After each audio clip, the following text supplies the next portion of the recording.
Ini adalah salah satu film dari semua film yang pernah aku tonton yang aku beneran bingung banget. Aku beneran nggak paham sama sekali dengan ceritanya. Dan aku nggak paham kayak dari sisi karakternya, dari sisi ceritanya, dan dari sisi alasan dibalik pembunuhannya dengan semua kekerasannya. Jujur aku beneran nggak paham. Jadi aku baru aja nonton film Strangers Chapter 3, yang tentu ini adalah lanjutan dari film yang pertama dan film yang kedua, yang mana jujur aku memang nggak nonton film yang pertama dan film yang kedua ya. Jadi aku mungkin akan wajar kalau misalnya aku nggak paham dengan film yang ketiga ini. Aku nggak paham dengan ceritanya, aku nggak paham dengan apa alasan dibalik semua ini.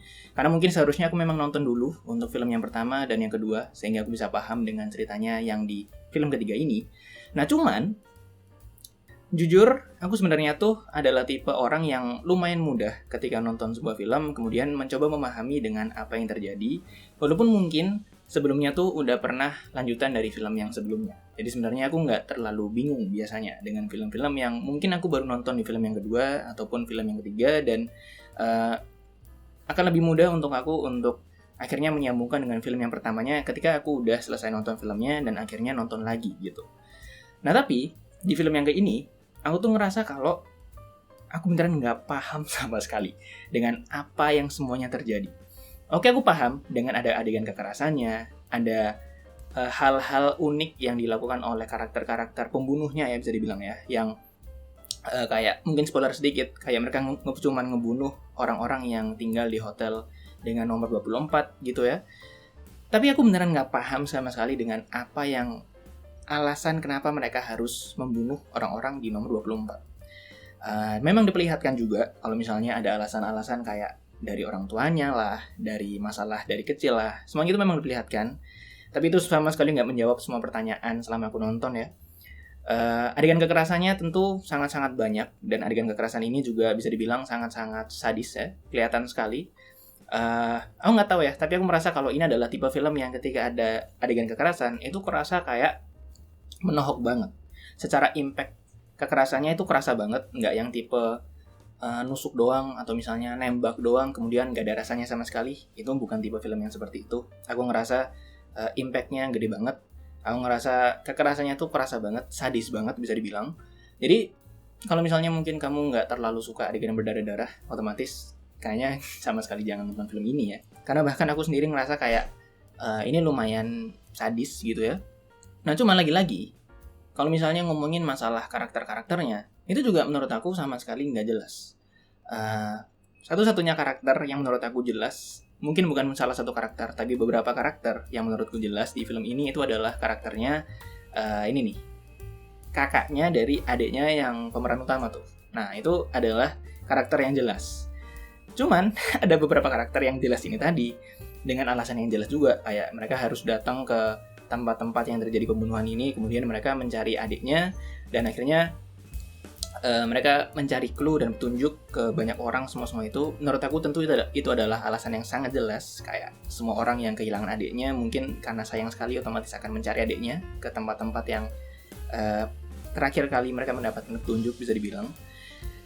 Tapi karakter-karakter ini pun itu pada akhirnya langsung cepat sekali mati ya, kayak ini karakter ada ya kan, karakternya datang tuk mencari petunjuk, kemudian ketemu petunjuknya, ngikutin orang yang punya petunjuk dan karakter yang dicurigain kira-kira apakah itu karakter yang membunuh dan sebagainya, kayak diikutin lewat hutan-hutan, kayak pakai mobil ya kan, terus nggak lama meninggal dengan cepat sekali. Itu adalah karakter-karakter yang kasihan sekali, kayak itu barusan banget keluar. Palingan screen time-nya juga bisa dibilang pendek sekali, nggak terlalu lama juga. Tapi ternyata di situ meninggal ya, kasihan sekali menurut aku ya. Dan sayangnya sampai akhir pun karakter-karakter yang meninggal, karakter-karakter yang mati di film ini, aku nggak ngerasa itu adalah karakter-karakter yang penting sejujurnya. Kayak impact kematian mereka tuh sama sekali nggak kerasa. Dan betul, aku paham kalau ini adalah film yang mengandalkan kesadisan, mengandalkan adanya kekerasan dan semua itu. Memang ini adalah film thriller yang sadis sekali. Tapi aku nggak ngerasa secara emosional itu dapet sama sekali. Ini adalah film yang ya udah mengandalkan adanya gore aja, mengandalkan adanya kekerasan aja, mengandalkan adanya kayak apa ya, kayak adegan-adegan yang brutal aja gitu ya, kayak banyak darah-darah yang muncul dan udah, kita nggak ngerasa sama sekali impact secara emosional. Aku nggak ngerasa adanya keikatan secara ke karakternya, nggak ada ikatan secara ceritanya juga. Lagi-lagi mungkin karena aku nggak nonton film yang pertama dan yang kedua ya.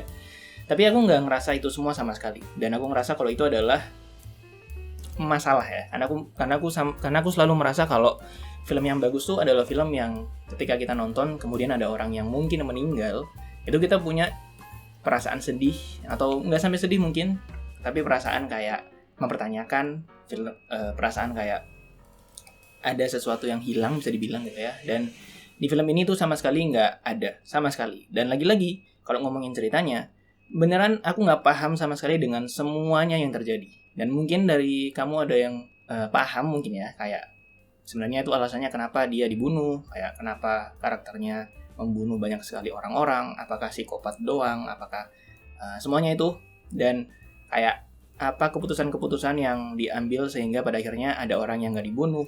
Dan kalau misalnya ngebunuh itu kenapa? Karena ada waktu-waktu nih yang aku ngerasa kayak karakter pembunuhnya itu kayak ngebunuh satu orang, terus ada orang-orang yang nggak dibunuh, yang sepertinya karena alasan tertentu tentunya ya, kayak mungkin karena ini ada nyambung sama karakter utamanya, atau mungkin ada hubungannya dengan perasaan emosional yang dia miliki. Tapi terus tidak lama dari itu pada akhirnya dibunuh juga ya. Jadi pada akhirnya aku ngerasa kayak oke, aku beneran nggak paham sih, kayak ini kenapa dibunuh, ini kenapa nggak jadi dibunuh, terus pada akhirnya dibunuh, dan pada akhirnya semuanya mati gitu. Dan itu adalah hal-hal yang mengganggu, terutama buat aku sebagai orang yang setiap nonton film selalu mempertanyakan banyak sekali hal. Dan aku merasa kalau ini adalah satu-satunya film yang dari awal sampai akhir film aku beneran nggak paham sama sekali dengan filmnya. Dan ketika melihat adegan-adegan sadis-sadisnya itu nggak memiliki impact sama sekali terhadap perasaanku. Jadi kayak ya udah nonton doang aja ya. Kayak aku lupa ya durasinya berapa, 1,5 jam, 2 jam mungkin ya. Apapun durasinya itu adalah durasi film yang aku ngerasa kalau ini film lama sekali ya. Kayak lama banget pokoknya. Beneran lama banget, banyak sekali yang dipertanyakan, banyak sekali hal-hal yang aku nggak paham dari filmnya, dan aku ngerasa kayak ini satu-satunya film yang aku kalau misalnya disuruh nonton lagi, aku beneran harus nonton film yang pertama dan yang kedua dulu, baru mungkin aku bisa paham dan mungkin menikmati filmnya yang ketiga ini. Dibandingkan film-film lainnya yang mungkin aku bisa lebih mudah untuk nonton film yang kedua dan ketiga dulu, kemudian nonton film yang pertama gitu ya. Jadi mungkin kalau misalnya kamu paham dengan filmnya, kalau misalnya kamu nggak ada masalah dengan adegan-adegan thriller atau adegan berdarah-darah yang nggak banyak adegan-adegan yang memberitahu kita ceritanya bisa dibilang ya, kayak memberitahu kita tentang apa yang sebenarnya terjadi dan semuanya, dan kamu nggak masalah dengan itu, kamu cuma perlu melihat adegan-adegan horornya, adegan-adegan thrillernya, pembunuhannya, dan semua hal tersebut, mungkin kamu akan suka dengan film ini. Tapi lagi-lagi kalau buat aku sendiri, ini adalah film yang tidak jelas sama sekali ya. Mungkin aku akan kasih nilai 4 dari 10. Terima kasih banyak sudah menyempatkan waktunya untuk menonton, dan sampai jumpa lagi di waktu-waktu yang berikutnya.